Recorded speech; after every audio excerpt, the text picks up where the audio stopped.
On the agenda tonight, we're going back to 1986. We're going to be taking a look at Mickey Gilley, and he's going to be performing Don't the Girls All Get Prettier at closing time.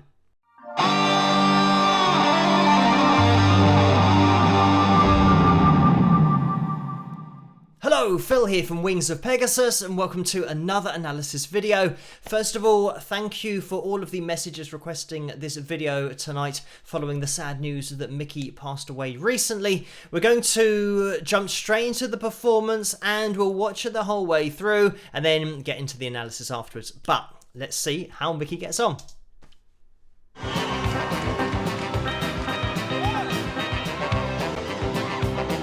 Thank you.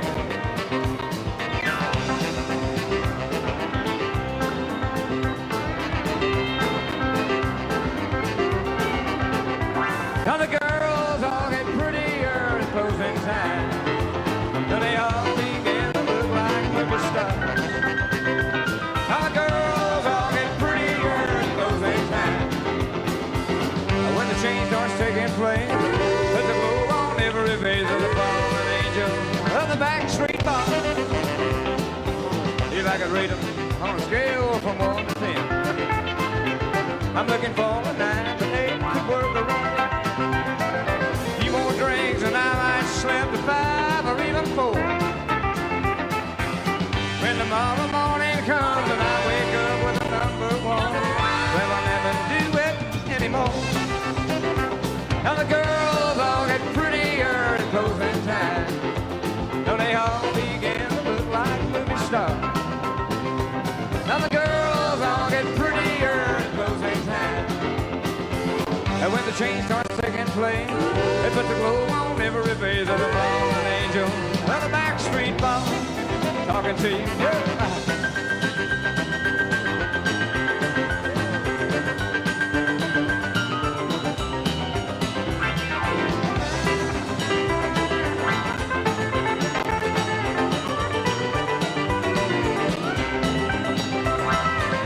I don't mean to criticize the girls at all.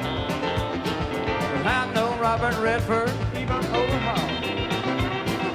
We all picture in our minds a girl that looks just right.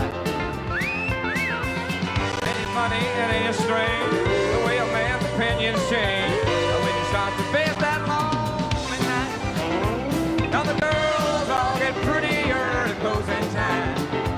Now they all begin to look like movie stars. Now the girls all get prettier at closing time. When the change starts taking place, let the glow on every face of the fallen angel of the backstreet bar.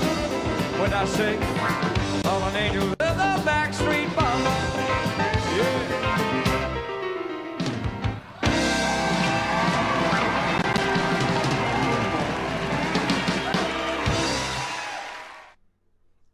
And there we have it.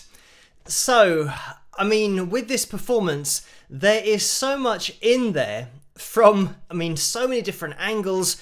The instrumental ability that we've got going on from Mickey in this performance will fly under the radar, but when you focus on that piano playing, it is so good. And Mickey was a cousin of Jerry Lee Lewis, and you can see a lot of that technique that Jerry showed him when they were younger, but a lot of it is about putting on a show. I've said in other videos about how the piano as an instrument is such a difficult instrument to play and put on a show at the same time. When you've got a guitar on, you can walk around the stage, you can visit different sections of the audience if you want to, but being fixed at that piano, what great entertainers who are pianists do is get the crowd involved with their performance by turning their body at a 45-degree angle, and that's what Mickey's doing here. It can seem like when you're watching this in the audience that they are totally turned in your direction, like a 90-degree angle, if that makes sense.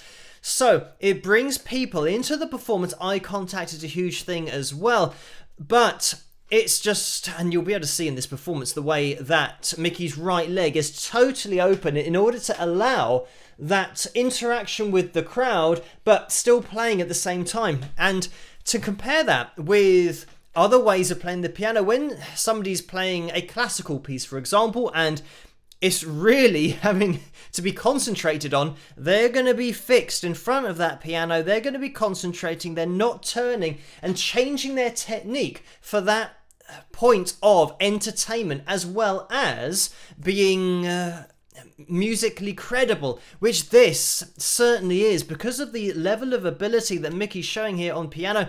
But just around the whole band, I know we've got this classic 1-4-5 chord progression in C, I think is where we start. I'll have to check that, but it means that we've got this C, F, G chord progression as we go through it. So it's relatively straightforward, but there's so much going on within that, and you can hear a little bit of the guitar in the background, and you can see an acoustic guitar on stage.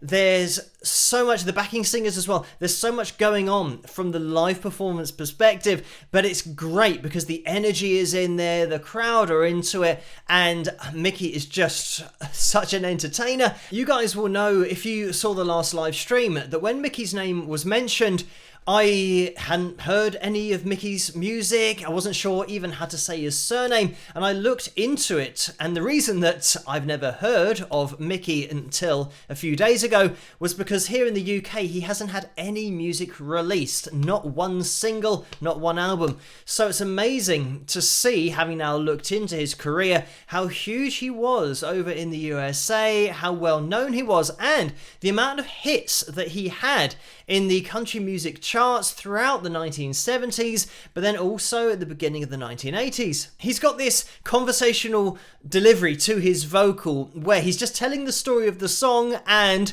it's such an entertaining song. The lyrical content of it, I'm sure, is very relatable for a lot of guys, but then I think you could say the same for the women, talking about guys late on in the evening. But anyway, the way that he delivers it, he's got that cheeky grin, and I'm not sure nowadays whether a song like this would be allowed to be written. Maybe, I don't know. It feels like the Fun Police would stop this kind of song from getting released nowadays. But anyway, it's just so light-hearted, it's refreshing, and the way that he sings this has that relatable quality because of the way that he slides between notes, and it's all in this conversational space. He's actually covering a fair amount of range, but he's not singing really far outside his talking range, so that's why it just sounds like a conversation. So we'll just have a listen to the isolated vocal. Let's have a listen.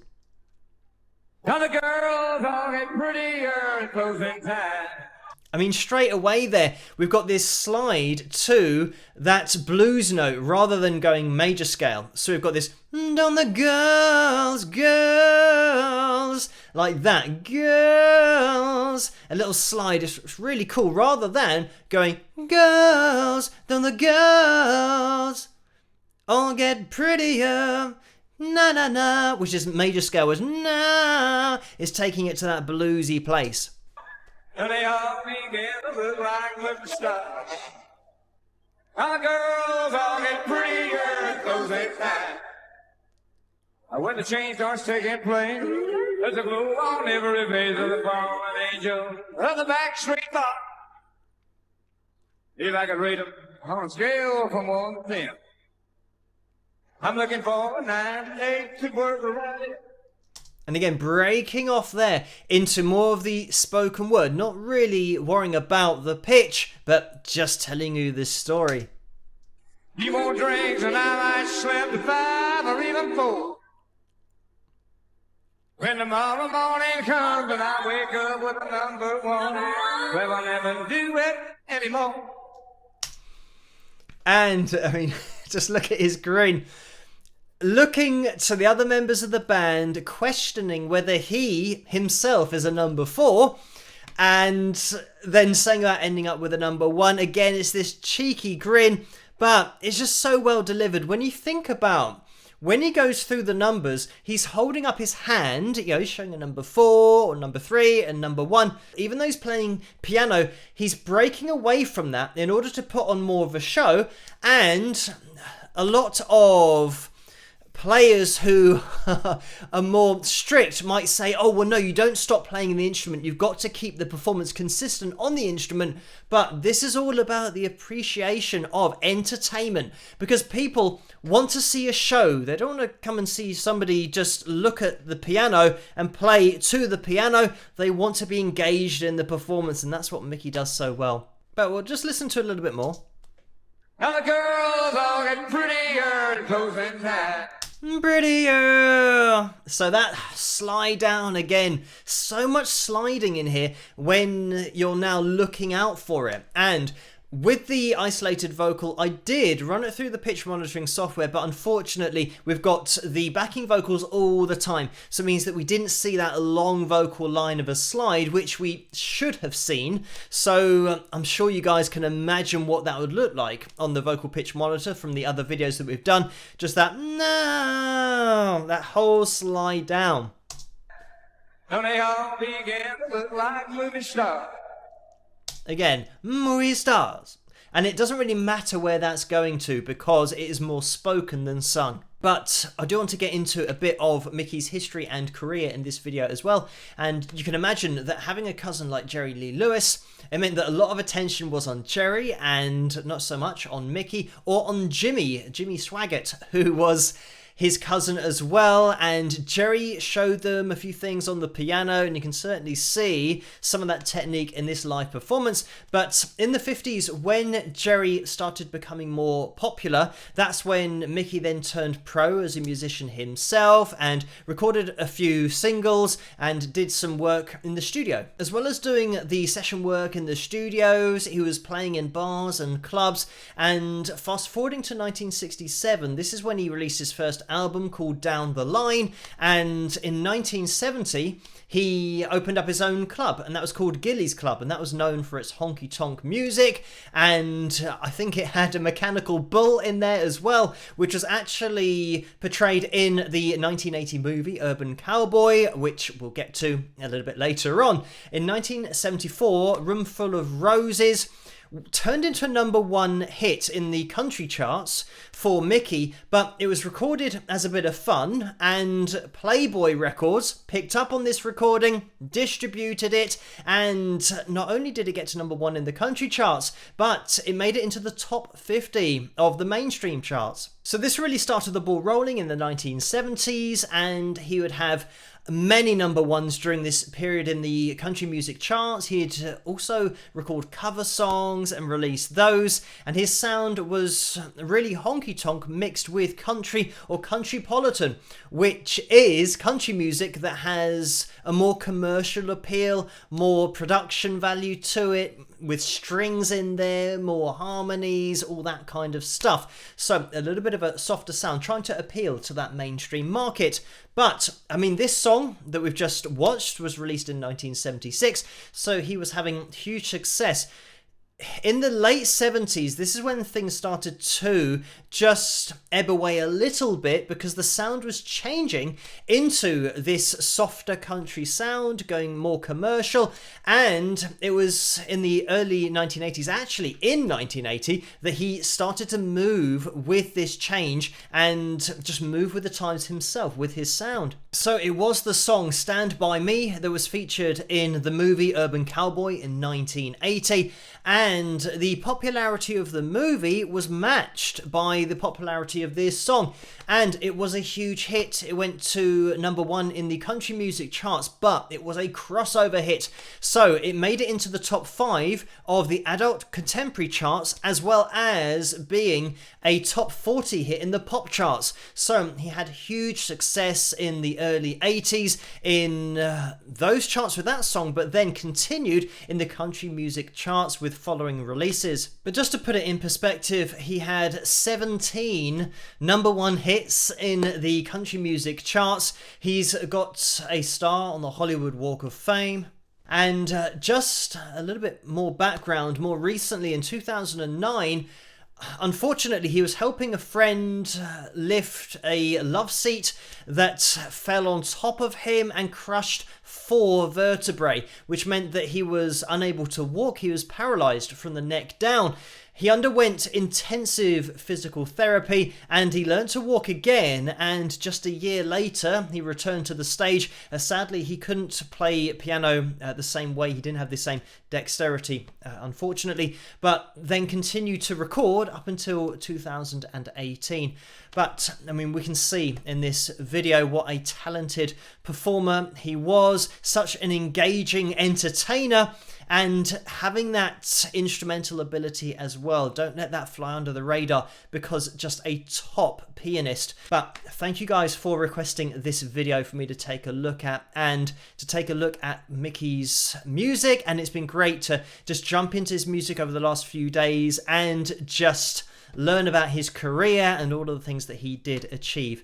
So I hope you did enjoy this video, and I'll see you guys at the next one.